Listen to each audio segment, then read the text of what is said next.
বুখারী রহিমাহুল্লাহ তার সহিহ বুখারীর একটি স্বতন্ত্র কিতাবে একগুচ্ছ হাদিস নিয়ে খবরে ওয়াহিদ দিয়ে আকিদা ও আমল সাব্যস্ত হওয়ার উপর প্রমাণ পেশ করেছেন। তিনি এ বিষয়ে 22টি হাদিস নিয়ে এসেছেন। তোর মধ্যে 21টি হাদিস মুসনাদ আর একটি হাদিস মুআল্লাক নিয়ে এসেছেন, যা তিনি 6টি অধ্যায়ে বিন্যাস করেছেন। প্রতিটি অধ্যায়ে খবরে ওয়াহিদের উপর আমল করা ওয়াজিব হওয়ার ভিন্ন ভিন্ন শিরোনাম দিয়েছেন। অধ্যায় সত্যবাদী একজনের দেওয়া সংবাদ অনুমোদিত হওয়া প্রসঙ্গে। অধ্যায় জুবাইর রাদিয়াল্লাহু আনহুকে নবী সাল্লাল্লাহু আলাইহি ওয়াসাল্লামের একক ব্যক্তি হিসেবে অবস্থা জানতে প্রেরণ করা। অধ্যায় মহান আল্লাহর বাণী, হে ঈমানদারগণ, নবীর ঘরে প্রবেশ করো না, যদি তোমাদের অনুমতি প্রদান করা হয়। যদি ঘরের একজন প্রবেশের অনুমতি দেয় তবে সেটা বৈধ। অধ্যায় নবী সাল্লাল্লাহু আলাইহি ওয়াসাল্লাম যেসব আমির ও দূতকে একের পর এক প্রেরণ করতেন। অধ্যায় নবী সাল্লাল্লাহু আলাইহি ওয়াসাল্লাম কর্তৃক আরব প্রতিনিধি দলকে ওসিয়ত করুন যে তারা যেন তাদের পেছনে রাখা লোকদের কাছে প্রচার প্রসার করে। অধ্যায় এক মহিলার সংবাদ। এভাবে ইমাম বুখারী অধ্যায় বিন্যাস করে খবরে ওয়াহিদ হাদিসের উপর আমল করা ফরজ প্রমাণ করেছেন। রাসূলুল্লাহ সাল্লাল্লাহু আলাইহি ওয়াসাল্লাম রাজা, বাদশাহ, আমির, ওমারা সবার কাছে একক ব্যক্তিকে আকিদা ও আহকামের দাওয়াত দিয়ে পাঠাতেন। যদি তা প্রামাণ্য না হতো তাহলে রাসূলুল্লাহ সাল্লাল্লাহু আলাইহি ওয়াসাল্লাম তা করতেন না। যেমন মুআয ইবনে জাবাল রাদিয়াল্লাহু আনহুকে ইয়ামেন পাঠান, আবু মুসা আল-আশআরী রাদিয়াল্লাহু আনহুকেও ইয়ামেনে প্রেরণ করেন, মুসাব ইবনে উমার রাদিয়াল্লাহু আনহুকে মদিনা পাঠান, আত্তাব ইবনে উসাইদ রাদিয়াল্লাহু আনহুকে মক্কাবাসীদের কাছে পাঠান, উসমান ইবনে আবিলাস রাদিয়াল্লাহু আনহুকে তায়েববাসীদের কাছে পাঠান, আবু বকর রাদিয়াল্লাহু আনহুকে হজের প্রতিনিধি প্রধান হিসেবে পাঠান, দিয়াহিয়া আল কালবিকে রোম সম্রাটের কাছে পাঠান, আবদুল্লাহ ইবনে হুজাফা সহ আস-সাহমিকে পারস্য সম্রাট খসরুর কাছে পাঠান।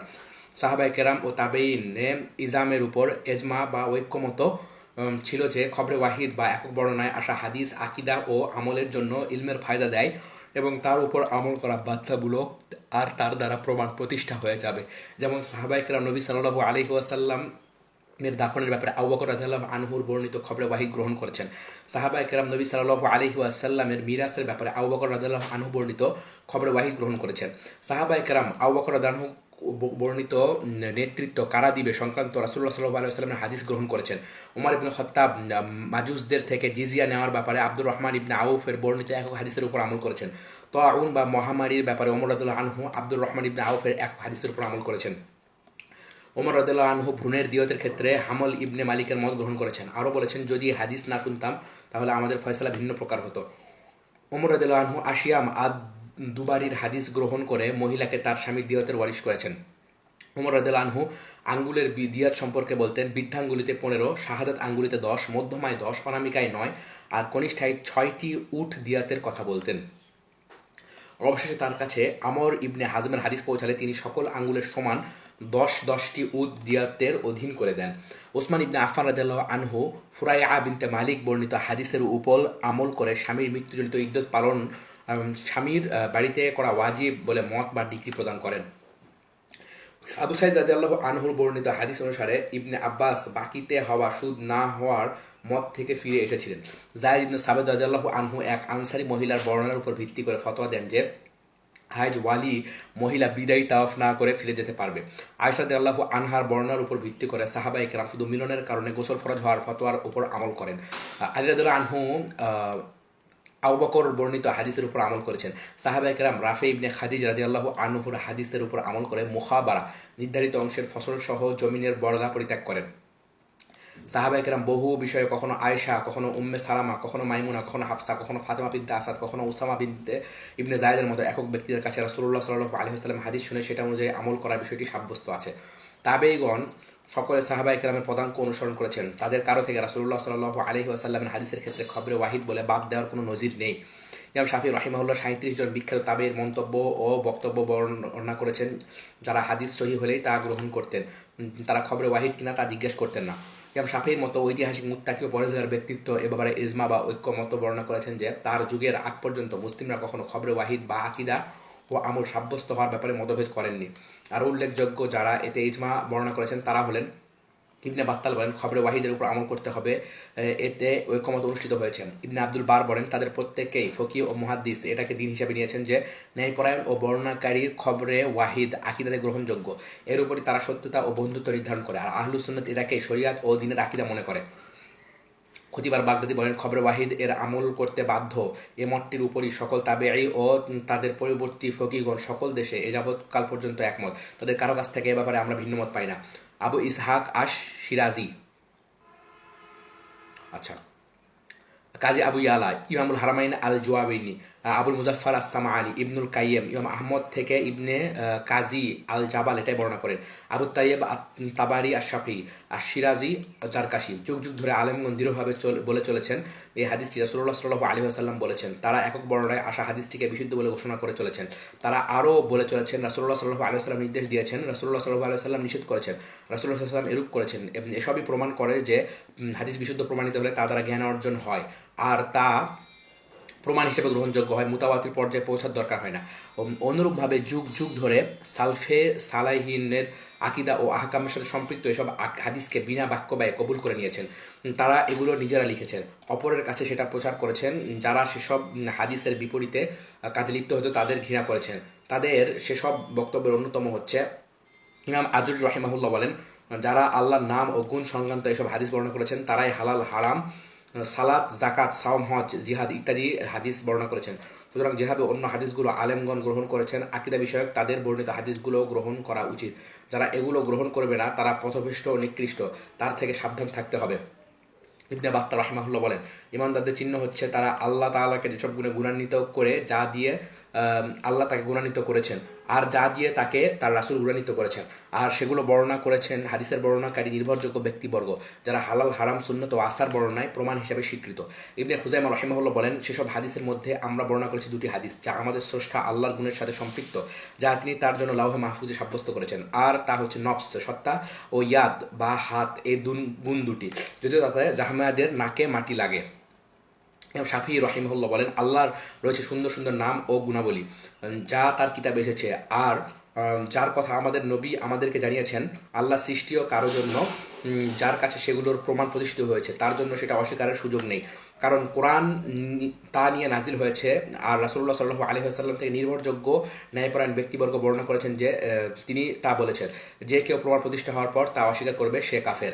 আর সেজন্য আকিদার আলেমগণ এসব হাদিস সম্বলিত গ্রন্থের নাম দিয়েছেন আসুন্নাহ, যেমন আসুন্নাহ লি আবদুল্লাহ ইবনে আহমদ, আসুন্নাহ লি আবি বকর আল খাল্লাল, উসুলুস সুন্নাহ লি ইমাম আহমদ, উসুলুস সুন্নাহ লি ইবনে আবি জামানি।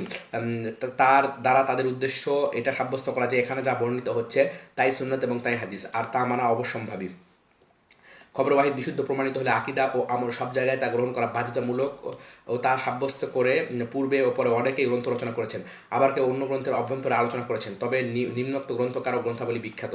পূর্বকালে ইমাম শাফি আর রিসালা, ইমাম শাফি ইখতিলাফুল হাদিস, ইমাম শাফি আল শাফি জিমাউল ইলম, ইমাম দাউদ ইবনে আলী আজ জাহেরি, ইমাম বুখারি আল জামিউ সহিহ, ইমাম আলী ইবনে হাজাম আজ জাহিরি, ইমাম আবুল হাসান আল আশআরি আল ইবানা, ইমামুল হারামাইন আল বুরহান, খতিব আল বাগদাদি আল কিফায়া, ইবনে আব্দুল বার তাহমিদ, ইবনে আব্দুল বার জামিউ বায়ান আল ইলম ওয়া ফাদলিহি, আশ-শাওয়াহিদ ফি ইসবাতি খাবারিল ওয়াহিদ, ইবনে তাইমিয়া মাজমু ফাতাওয়া, ইবনুল কাইয়্যিম আস-সাওয়াইকুল মুরসালা, ইবনুল কাইয়্যিম মুখতাসারুস সাওয়াইক, ইমাম নাওয়াওয়ি শারহে মুসলিম, ইমাম ইবনে হাজার ফাতহুল বারি, ইমাম সৈয়দ মিফতাহুল জান্নাহ ফিল ইহতিজাজ বিস সুন্নাহ, জারকাশি আল বাহরুল মুহিত।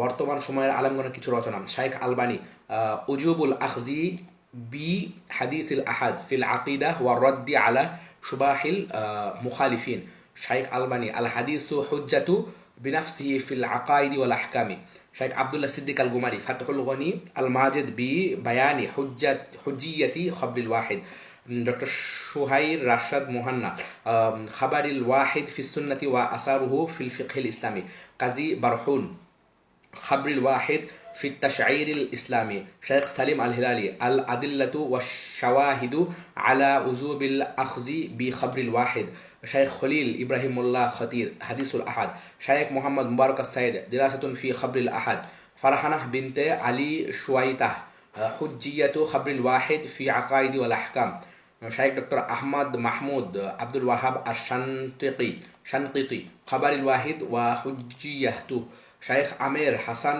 সাবরি হুজ্জিয়াতু খাবারিল ওয়াহিদ ফি আকাইদ ওয়াল আহকাম, শাইখ মোহাম্মদ জামিল মুবারক হুজ্জিয়াতু খাবারিল আহাদ ফি আকাইদ ওয়াল আহকাম, নুরুদ্দিন মোহাম্মদ আল ইতার খাবারিল ওয়াহিদ as-সহি ওয়া আসারুহু ফিল আমালি ওয়াল আকিদা, আহমদ আল গালিব তাসবিতু হুজ্জিয়াতি খাবারিল ওয়াহিদ, আব্দুল্লাহ ইবনে আব্দুর রহমান আশ-শরীফ হুজ্জিয়াতু খাবারিল ওয়াহিদ ফি আকাইদ ওয়াল আহকাম, শাইখ আব্দুল্লাহ ইবনে আব্দুর রহমান ইবনে জিবরিন আখবারুল আহাদ ফিল হাদিস আন-নাবাওয়ি, শাইখ আব্দুল আজিজ ইবনে ফয়সাল আর রাজহি উদুমি কাতাইবিল জিহাদি লি গাজওয়াতি আহলি জান্দাকাতি ওয়াল ইলহাদ আলাল কাইলিনা বিআদআমিল আখজি বিহাদিসিল আহাদি ফি মাসাইল ইতিকাদি।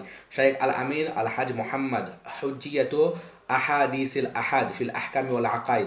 ডক্টর মোহাম্মদ ইবনে আবদুল্লাহ আল হুয়াইবি হুজ্জিয়াত আহাদি ফিল আকিদা ওয়ার রদ্দি শুবহাতিল মুখালিফিন। যারা খবরে ওয়াহিদকে দলিল হিসাবে গ্রহণ করে না তাদের জন্য আবশ্যক হয়ে পড়ে আকিদা ও আহকামের অনেক কিছু অস্বীকার করা। যেমন তাদের এই অপনামদর্শী বক্তব্যের কারণে আবশ্যক হয়ে পড়ে আকিদার ক্ষেত্রে নিম্নলিখিত বিষয়গুলো অস্বীকার করা। যেমন নবী সাল্লাল্লাহু আলাইহি ওয়াসাল্লাম সকল নবী ও রাসূলের উপর শ্রেষ্ঠ হওয়া, হাশরের ময়দানে রাসূলুল্লাহ সাল্লাল্লাহু আলাইহি ওয়াসাল্লামের বড় সুপারিশ, রাসূলুল্লাহ সাল্লাল্লাহু আলাইহি ওয়াসাল্লাম কর্তৃক তার কবিরা গুনাহকারী উম্মতের জন্য সুপারিশ, কোরআন ব্যতীত রাসূলুল্লাহ সাল্লাল্লাহু আলাইহি ওয়াসাল্লাম সকল মুআজিজা, সৃষ্টির শুরু সংক্রান্ত হাদিসসমূহ, ফেরেশতাদের বৈশিষ্ট্য বর্ণনা হাদিসসমূহ, জিন সংক্রান্ত হাদিসসমূহ, জান্নাত ও জাহান্নামের বর্ণনাসমূহ যা হাদিস এসেছে কিন্তু কোরআনে আসেনি, কবরের মুনকার ও নাকিরের প্রশ্ন, মৃত ব্যক্তির কবর মিলে যাওয়া, আল্লাহ তাআলা কর্তৃক বান্দার সৌভাগ্যশালী হওয়া, দুর্ভাগা হওয়া, রিজিক, বয়স ইত্যাদি তার মায়ের উদরে থাকা অবস্থায় লেখা, পুলসিরাত ও তার বর্ণনা, হাউজ ও তার গুণাবলী, মিজানের দুটি পাল্লা, রাসূলুল্লাহ সাল্লাল্লাহু আলাইহি ওয়াসাল্লামের অনেক বৈশিষ্ট্য।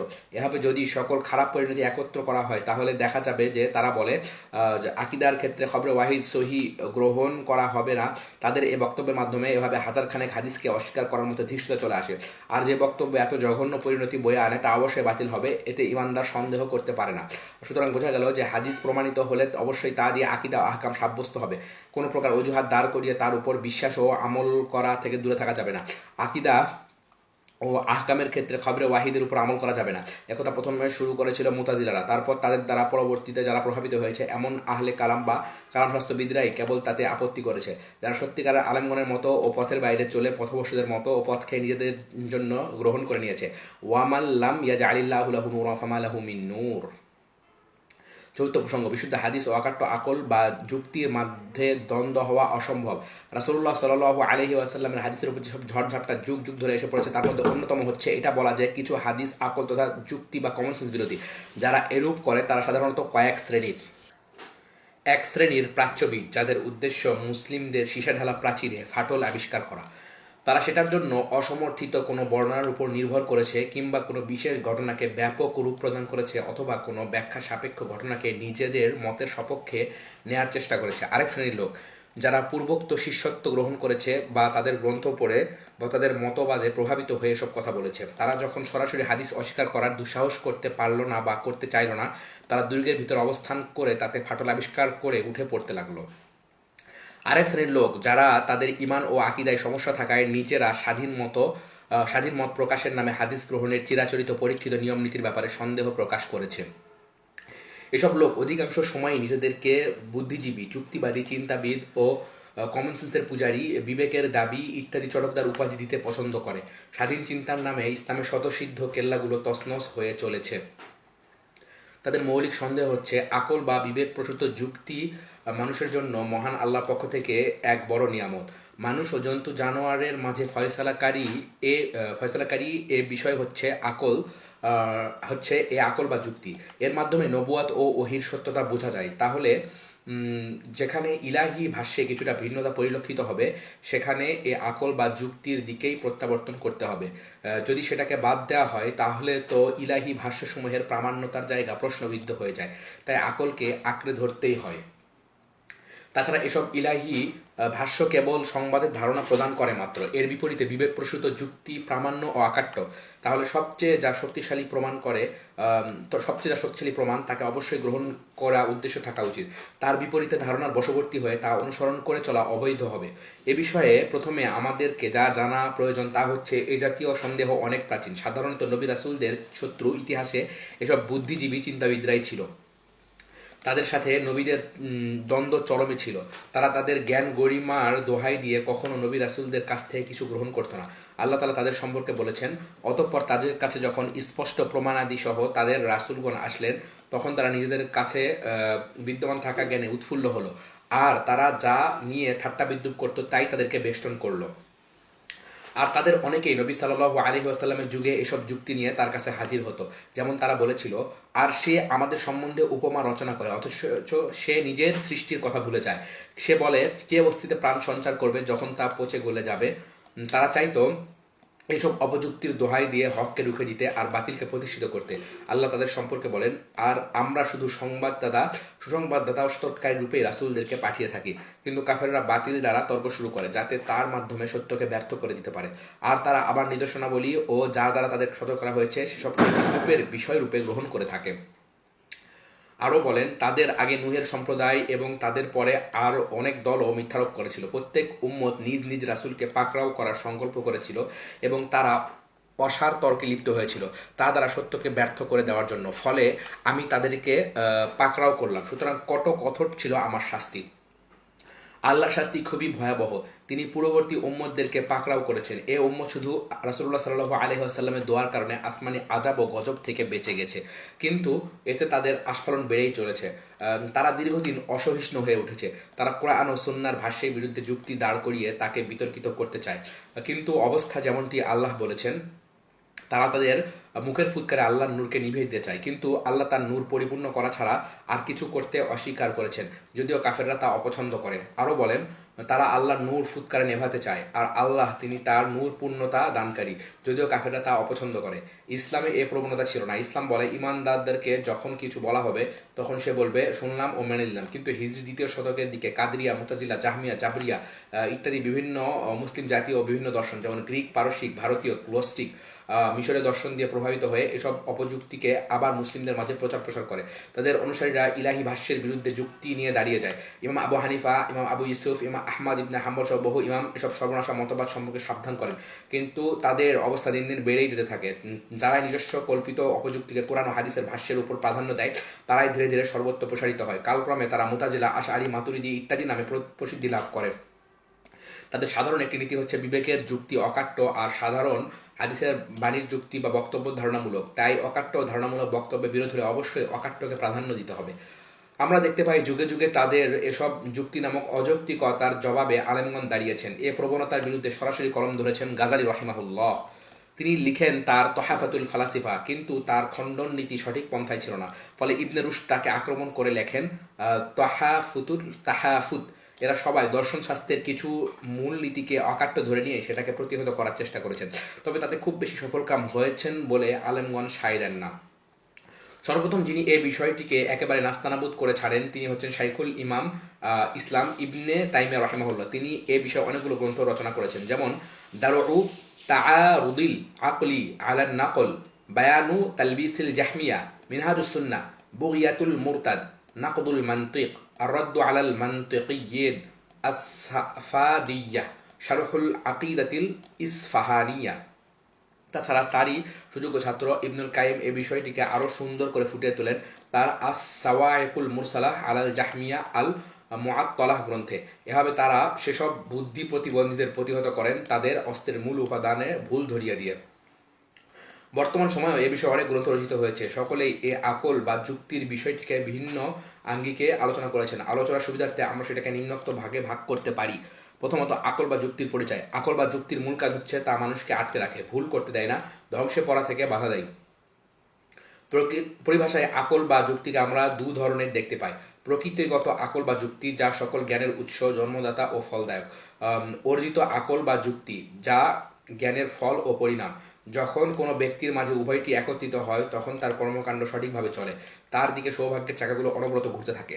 এটা এমন এক ফজিলত যা আল্লাহ যাকে ইচ্ছা প্রদান করেন। আর যখন একজন মানুষ উভয়টি হারায় তখন সে চতুষ্পদ জন্তুর নিচে চলে যায়। আর যখন কোনো একটি কমে যায় বা সম্পূর্ণরূপে উবে যায় তখন লোকটি সে পরিমাণ অকর্মণ্য হয়ে যায়। শাইখুল ইসলাম ইবনে তাইমিয়া রাহিমাহুল্লাহ উপরোক্ত দু প্রকার আকলকে চার ভাগে ভাগ করেছেন। তিনি বলেন, এ দুটি জিনিসের চারটি অবস্থানে থাকতে পারে। আকল মানে এমন অবশ্যম্ভাবী জ্ঞান যা দ্বারা পার্থক্য করা যায় শরঈ বিধিবিধানের বাইরে রাখা হয়েছে এমন পাগলামি বনাম শারঈ বিধান প্রযোজ্য হয়েছে এমন বিবেকবানের মাঝে। আর এই বিবেকই তাকলিফ বা বিধান প্রযোজ্য হওয়ার কারণ হিসাবে বিবেচনা করে। আচ্ছা, নিম্নোক্ত আলোচনা নির্ভর হয়েছে আবদুল্লাহ আল উজাই রচিত ইয়ানবুল রেওয়াতিত ফিকরিয়া গ্রন্থের উপরে। আচ্ছা, কোন আলোচনা? 205 নম্বর, এই যে এটা। আকল মানে এমন অর্জিত জ্ঞান যা মানুষকে তার উপকারী কাজটি করতে উদ্বুদ্ধ করে আর ক্ষতিকর কাজটি পরিত্যাগ করার প্রতি আহ্বান করে।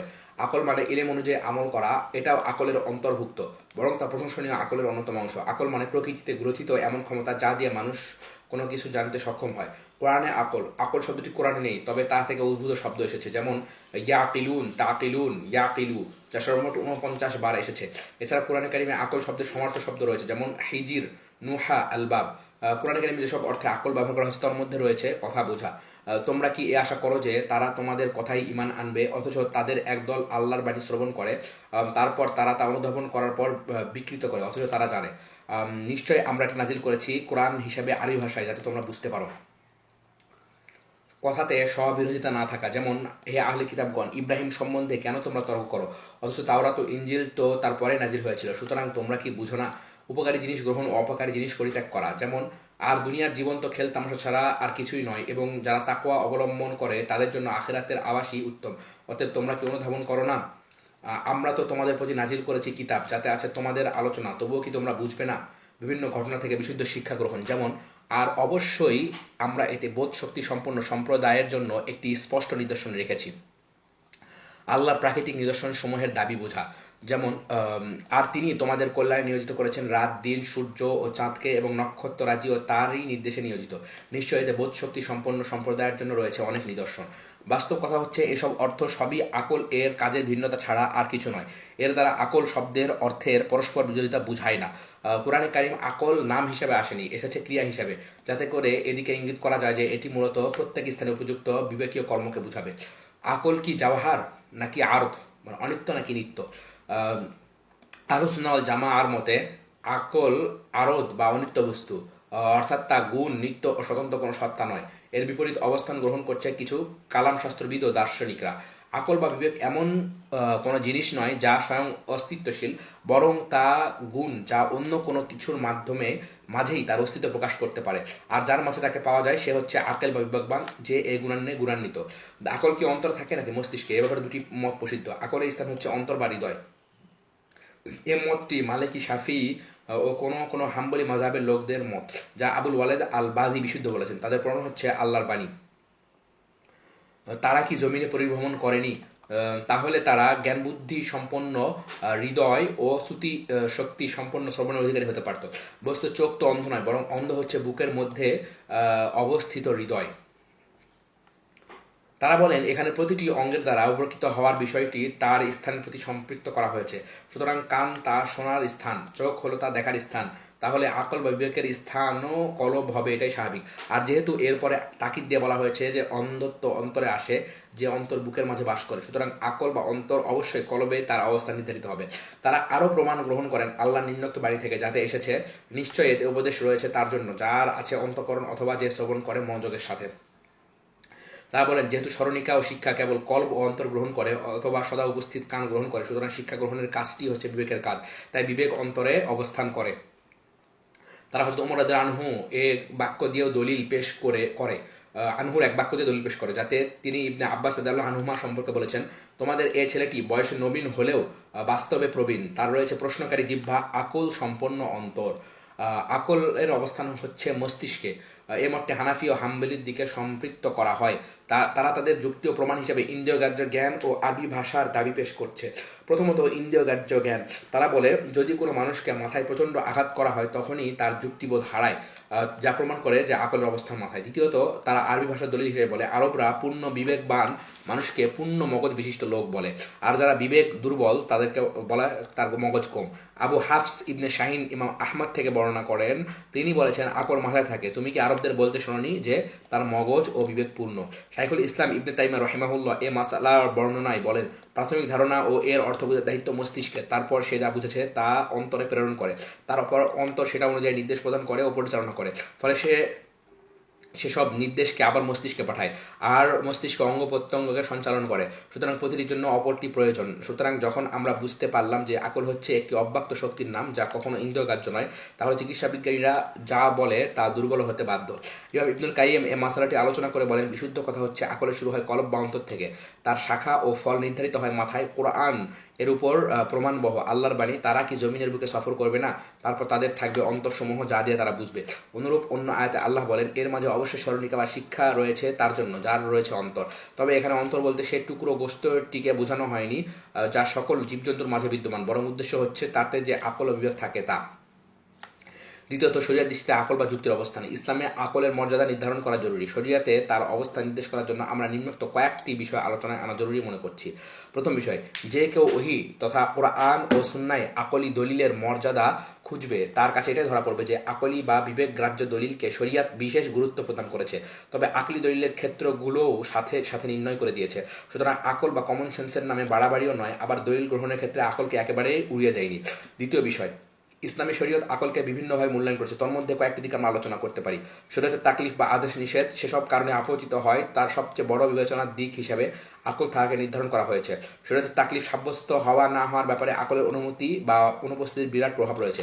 সুতরাং যার আকল নেই তার উপর কোনো তাকলিফ বা শরীয়তের বিধিবিধানের বাধ্যবাধকতা নেই। কারণ রাসূলুল্লাহ সাল্লাল্লাহু আলাইহি ওয়াসাল্লাম বলেছেন, 3 শ্রেণী থেকে কলম উঠিয়ে নেওয়া হয়েছে: ঘুমন্ত ব্যক্তি যতক্ষণ না সজাগ হচ্ছে, বালক যতক্ষণ না বালেগ হচ্ছে, পাগল যতক্ষণ না আকল ফিরে পাচ্ছে। আল্লাহ তাআলা তার নিদর্শনসমূহ তার শরীয়তের বিধিবিধানে তার সৃষ্টি জগতে চিন্তা গবেষণা বোঝার নির্দেশ দিয়েছেন। কোরআনের মতো এমন কোনো কিতাবকেও দেখাতে পারবে না যেখানে যুক্তি ব্যবহারের জন্য প্রচুর উৎসাহ দিয়েছে।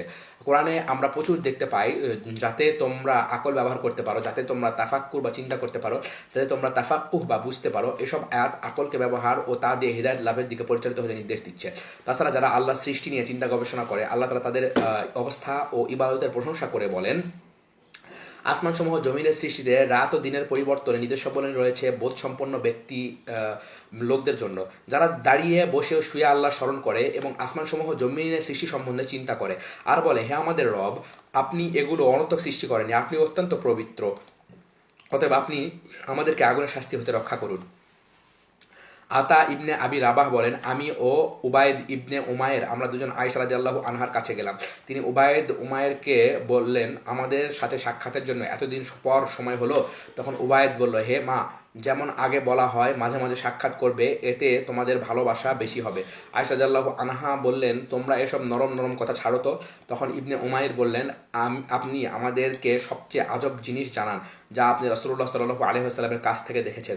তখন আয়েশা রাদিয়াল্লাহু আনহা চুপ করে গেলেন। তারপর বললেন, এক রাতে রাসূলুল্লাহ সাল্লাল্লাহু আলাইহি ওয়াসাল্লাম বললেন, আয়েশা, আজ রাতে আমাকে আমার রবের ইবাদত করতে দাও। আমি বললাম, আল্লাহর শপথ, আমি আপনার নৈকট্য চাই, আবার আপনাকে যা খুশি তাও চাই, যা খুশি করে তাও চাই। আয়েশা রাদিয়াল্লাহু আনহা বলেন, তখন তিনি উঠলেন, পবিত্রতা অর্জন করলেন, তারপর সালাতে দাঁড়ালেন। আয়েশা রাদিয়াল্লাহু আনহা বলেন, তারপর তিনি কাঁদতে থাকলেন, এমনকি তার কোল ভাসিয়ে ফেললেন। আয়েশা রাদিয়াল্লাহু আনহা বলেন, তারপর তিনি কাঁদতে থাকলেন, এমনকি তার দাড়ি ভাসিয়ে ফেললেন। আয়েশা রাদিয়াল্লাহু আনহা বলেন, তারপরেও তিনি কাঁদলেন, এভাবে কেঁদেই চললেন, এমনকি জমিন ভাসালেন। এমন সময় বেলাল তাকে সালাতের জন্য ডাকতে এসে তাকে যখন কাঁদতে দেখলেন, তখন তিনি বললেন, হে আল্লাহর রাসূল, আপনি কেন কাঁদছেন? আল্লাহ তো আপনার পূর্বপর সকল কিছু ক্ষমা করে দিয়েছেন। তখন রাসূলুল্লাহ সাল্লাল্লাহু আলাইহি ওয়াসাল্লাম বললেন, আমি কি তার শুকরগুজার বান্দা হব না? আমার উপর আজকে এমন আয়াত নাজিল হয়েছে, তার জন্য দুর্ভোগ রয়েছে যে এগুলো পড়বে অথচ তাদের চিন্তা করবে না।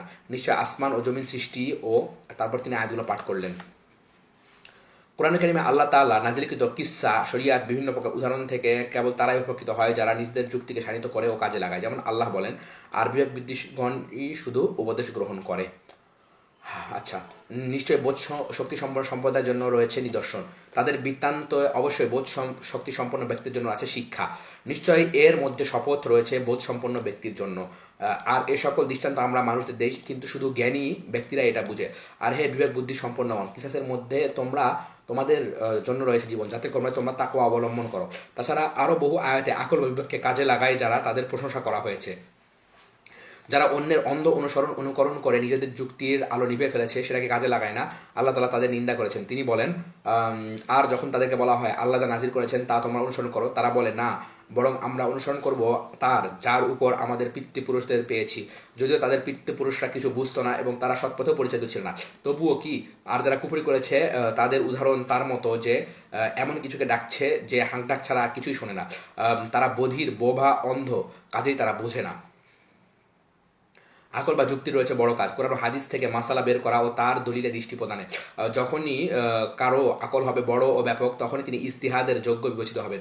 যতটুকু আকল কম থাকবে ততটুকু মাসালা বের করার ক্ষমতা হ্রাস পাবে। আল্লাহ তাআলা বলেন, এত মুবারক কিতাব এটা আমরা আপনার প্রতি নাজিল করেছি, যাতে মানুষ এর আয়াতসমূহে গভীরভাবে চিন্তা করে এবং যাতে বোধসম্পন্ন ব্যক্তিরা গ্রহণ করে উপদেশ। ইসলামী শরিয়াতে আকলের গুরুত্ব এত বেশি প্রদান করা হয়েছে যে একে আদ-দুরুরিয়াত আল খামসা বা সর্বাধিক অগ্রাধিকার প্রাপ্ত 5টি আবশ্যকীয় বিষয় এর একটি হিসাবে স্থান দেওয়া হয়েছে, যা সংরক্ষণ করার জন্য নির্দেশ দেওয়া হয়েছে। এর উপর কোনো প্রকার আক্রমণ কিংবা আঘাতকে শাস্তিযোগ্য অপরাধ বিবেচনা করেছে, ফলে তাতে পূর্ণ দিয়াত তথা ভুলক্রমে হত্যাজনিত অপরাধের মতোই ক্ষতিপূরণ রেখেছে।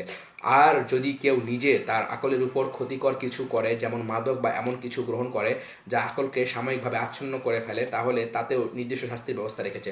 যেমন আল্লাহ তাআলা বলেন, হে মুমিনগণ, মদ, জুয়া, মূর্তি পূজার বেদী ও ভাগ্য নির্ণয় করার শর্ত কেবল ঘৃণার বস্তু, শয়তানের কাজ, কাজেই তোমরা সেগুলো বর্জন করো, যাতে করে তোমরা সকল কাম হতে পারো। অনুরূপ উম্মে সালামা রাদিয়াল্লাহু আনহা থেকে বর্ণিত, রাসূলুল্লাহ সাল্লাল্লাহু আলাইহি ওয়াসাল্লাম প্রতিটি মাদক ও আকল বিনষ্টকারী জিনিস থেকে নিষেধ করেছেন। তৃতীয়ত, আকল বা যুক্তির সীমাক্ষেত্র। ইসলাম আকল বা বিবেককে সম্মানিত করা, তাকে কাজে লাগানোর আহ্বান জানানো সত্ত্বেও সেটার জন্য কিছু ক্ষেত্র নির্ধারণ করে দিয়েছে, কারণ কোনো ক্ষেত্রে সেটাকে কাজে লাগানো যায় না।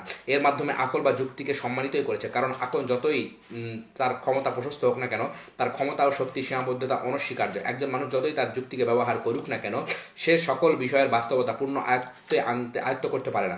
তাই সেখানে প্রবেশের অধিকার তাকে দেওয়া হয়নি, যেখানে প্রবেশের অধিকার তাকে দেওয়া হয়নি, সেখানে প্রবেশ করার অর্থ হচ্ছে অনধিকার চর্চা করা।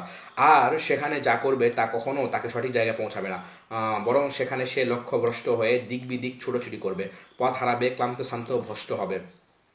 কারণ সৃষ্টির আকল যতই শক্তিমান বুদ্ধিমান হোক না কেন, সে তো একটি ইন্দ্রিয়ের মতোই, যা আমাদের চারপাশে জিনিসের সাথে সম্পৃক্ত। যেমনিভাবে চোখের একটি সীমা আছে, এর বাইরে সে দেখতে পায় না, দৃশ্যমান জগতের বাইরের জিনিস তাকে দেখানোর চেষ্টা করা অরণ্যের রোধ। তেমনিভাবে আকল বা বিবেকের বিষয়টিও কোনো কিছু আয়ত্ত করার একটি ইন্দ্রিয় মাত্র। তার কাজের পরিধির একটি সীমিত কর্মক্ষেত্র রয়েছে। সে সীমিত ও নির্ধারিত বেষ্টনীর ভিতরেই কেবল বিভিন্ন বিষয়ের বাস্তবতা জানতে পারে। এজন্য ইমাম শাতিবী বলেন, নিশ্চয় আল্লাহ তাআলা আকল বা বিবেক দিয়ে কোনো জিনিস আয়ত্ত করতে পারবে তার জন্য একটি সীমা নির্ধারণ করেছেন, এবং সে কখনো সে সীমা অতিক্রম করতে পারে না। আকলকে সকল প্রার্থিত কিছুর হাকিকত জানার পথ দেখাননি। যদি সেরকম হতো, তবে আকল যা হয়েছে, যা হবে না, এসবের ব্যাপারে মহান আল্লাহ তাআলার সমপর্যায়ে চলে যেত। অনুরূপ ইবনে খালদুন বলেন, তোমার চিন্তা শক্তির উপর এত নির্ভর করো না, যখন সে তোমাকে ধারণা দেয় যে সে জগতের সকল সৃষ্টি ও তার কার্যকারণ পরিবেষ্টিত করতে ও অস্তিত্বশীল সকল কিছুর বিস্তারিত জানতে সক্ষম। বরং এ ব্যাপারে তোমার চিন্তাকে বোকা বলো, আর জেনে রেখো, প্রত্যেক আয়ত্তকারী ব্যক্তি অস্তিত্বের একটি সীমা পর্যন্তই ধারণ করতে পারে, যে সীমা সে অতিক্রম করে যেতে পারে না। কিন্তু বাস্তবতা তারও বিপরীত, সত্য পেছনে অজ্ঞাতই থেকে যায়। তুমি কি দেখতে পাও না, বধিরের নিকট সমগ্র অস্তিত্ব বাকি 4টি ইন্দ্রিয়গ্রাহ্য বস্তু এবং আকল বা বিবেকের জ্ঞানে সীমাবদ্ধ হয়ে যায়। শ্রুত জিনিসগুলো তার নিকট অস্তিত্বের বাইরে চলে যায়। অনুরূপ অন্ধ ব্যক্তির থেকে দৃশ্যমান সবকিছু অস্তিত্বের বাইরে চলে যায়। যদি তাদের নিকট বাপদাদা, তাদের যুগের অন্য লোক ও শিক্ষকদের অনুসরণ ও অনুকরণের বিষয়টি না থাকতো, তাহলে সে সেগুলোই স্বীকার করতো না। কিন্তু তারা বধির ও অন্ধ এসব শ্রুত দৃশ্যমান বিষয়ের অস্তিত্ব সাব্যস্তের জন্য অপরাপর লোকদের অনুসরণ করে থাকে। তারা তাদের প্রকৃতি ও ধারণ ক্ষমতার উপর নির্ভর করে তা কখনো সাব্যস্ত করতে সক্ষম হয় না। যদি কখনো প্রাণীকে কথা বলতে বলা হতো আর সে কথাও বলতো, তাহলে আমরা দেখতাম যে আমাদের যুক্তিগ্রাহ্য অনেক কিছুকে অস্বীকার করেছে, বরং সেটা তার থেকে পুরোপুরি অজ্ঞাত থেকে গেছে। যদি এটা বুঝতে পারো, তাহলে এটা মানতে অসুবিধা হওয়ার কথা নয় যে হতে পারে এমন কিছু জিনিস রয়েছে যা আমাদের ধারণ ক্ষমতার বাইরে, কারণ আমাদের ধারণ ক্ষমতা ও পরিবেষ্টন শক্তি সীমাবদ্ধ ও সৃষ্ট অনিত্য। আর আল্লাহর সৃষ্টি অবশ্যই মানুষের আয়ত্তের বাইরে সীমাবদ্ধ করার বিষয়টি অজানা। বাস্তব অস্তিত্বশীল জিনিসের পরিধি অনেক ব্যাপক, আর আল্লাহ সব কিছুকে তার জ্ঞান ও শক্তিতে যথাযথভাবে পরিবেষ্টন করে আছেন। সুতরাং তুমি যা ধারণ করতে পারো সেটাকে ত্রুটিযুক্ত বলে বিশ্বাস করো, তোমার ধারণার ক্ষমতা সীমাবদ্ধ। তাই আকীদাহ ও আমলের বিষয়ে শরীয়ত প্রণেতা তোমাকে যা নির্দেশ করেন তা অনুসরণ করো। তিনি অবশ্যই তোমাকে সৌভাগ্যবান বানাতে বেশি যত্নবান, তোমাকে উপকারী বস্তুটি দিতে বেশি জ্ঞানী, কারণ সেটি তোমার ধারণ ক্ষমতার আওতার উপরে, তোমার আকলের পরিধির চেয়ে প্রশস্ত পরিধির। আর এটা আকল বা বিবেকের দোষ ও আকল বা বিবেকের ধারণ ক্ষমতারও দোষ নয়, বরং আকল একটি বিশুদ্ধ মানদণ্ড, তার থেকে বিধান সুদৃঢ় অসত্যতা নেই। তবে তুমি সেটা যে তাওহীদ ও আখিরাতের বিষয়গুলোর পরিমাপ করার চেষ্টা করো না। নবুয়াত, আল্লাহর গুণাবলী, প্রকৃত রূপ, এগুলোকে তোমার আকল দিয়ে পরিমাপ করার চেষ্টা করো না। তাই এটা করতে যাওয়া মানে অসম্ভবকে পাওয়ার চেষ্টা করা। যখন আপনি বুঝতে পারবেন আকলের শক্তি সীমাবদ্ধতার বিষয়টি, তখন আপনার বুঝে আসবে ইসলাম আপনাকে এমন সব স্থানে আকল বা বিবেক দিয়ে প্রবেশ করতে নিষেধ করেছে সেটা যে যেটা সে আসলেই আয়ত্ত করতে পারবে না, যেটা তার আয়ত্ত করার আওতার বাইরের জিনিস। যেমন মহান আল্লাহ তাআলার সত্তা, অনুরূপ রুহের প্রকৃত রূপ, তদ্রূপ জান্নাত ও তার নিয়ামত, জাহান্নাম ও আগুন ইত্যাদি গায়েবী জিনিসসমূহ যা আকলের ধারণ ক্ষমতা ও তার আয়ত্ত করার বাইরে। ইসলামের প্রথম যুগে মুসলিমরা এ নীতি অবলম্বন করে এসেছে। তারা আকলের পক্ষে যা তা জেনেছে ও শিখেছে, স্মরণ রেখেছে, আর যা আকলের পক্ষে জানা সম্ভব নয় তাও জেনে তাতে আকল দিয়ে প্রবেশ করা থেকে বেঁচে থেকেছে। সুতরাং গায়েবী বিষয় আকল এর পরিধির বাইরের জিনিস, আকল তাতে প্রবেশ করার সুযোগ নেই। গায়েবী বিষয়সমূহে শরিয়াত কর্তৃক প্রমাণিত নীতির বাইরে বের হওয়ার সুযোগ নেই। যেমন আল্লাহ তাআলা গুণাবলীর প্রকৃত স্বরূপ, ফেরেশতাদের বিস্তারিত খুঁটিনাটি, জিন, রূহ, কিয়ামত, জান্নাত, জাহান্নাম।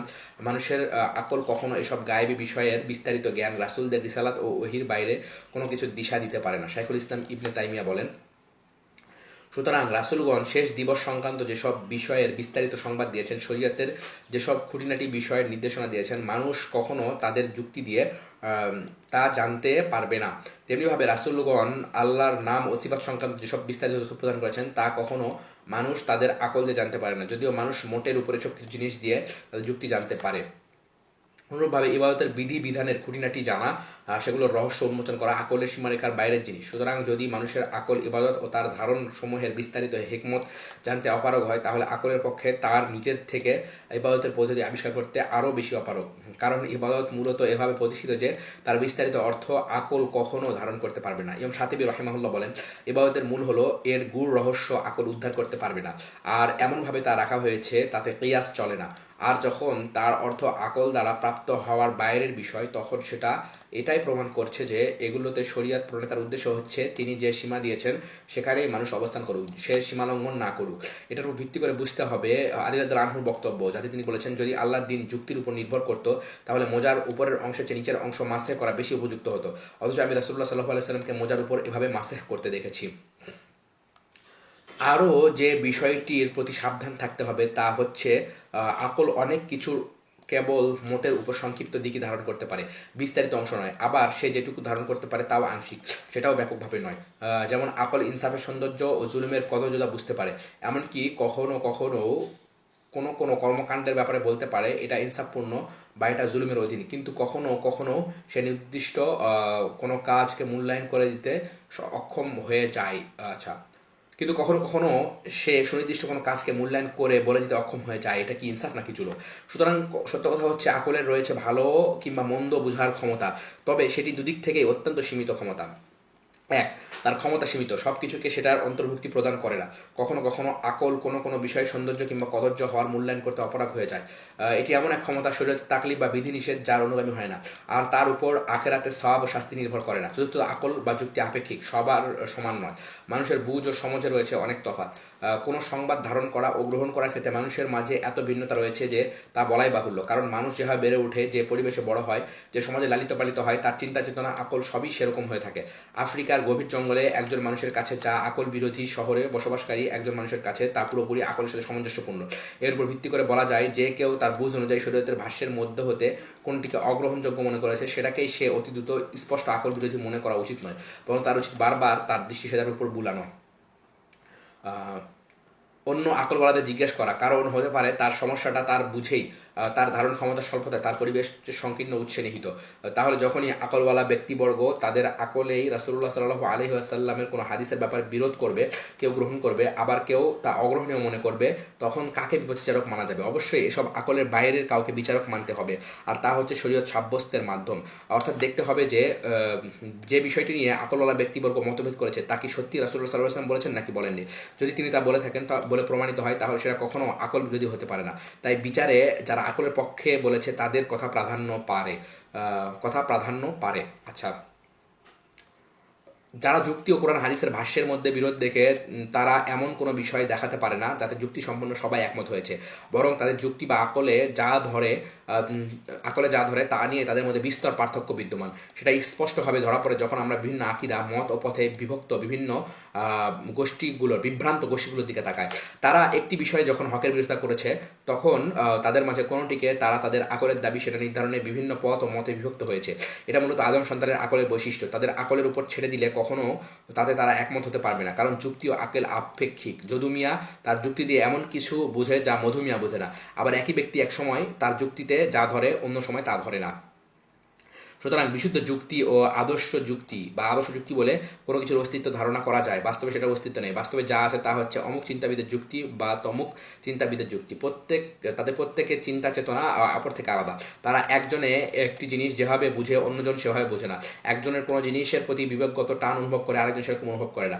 যারা বলে সর্বপ্রকার প্রভাব থেকে আলাদা রেখে কোনো আকল থাকতে পারে, তারা আসলে ধারণার অনুসরণ করে চলছে, কারণ তাদের প্রত্যেক তার গুরুত্বের বিষয় অনুযায়ী এমন সব বিষয়ে নিজের চিন্তা চেতনা নিবদ্ধ করছে যাতে অন্য বিষয়ে চিন্তা করা থেকে বেখবর থেকে যাচ্ছে।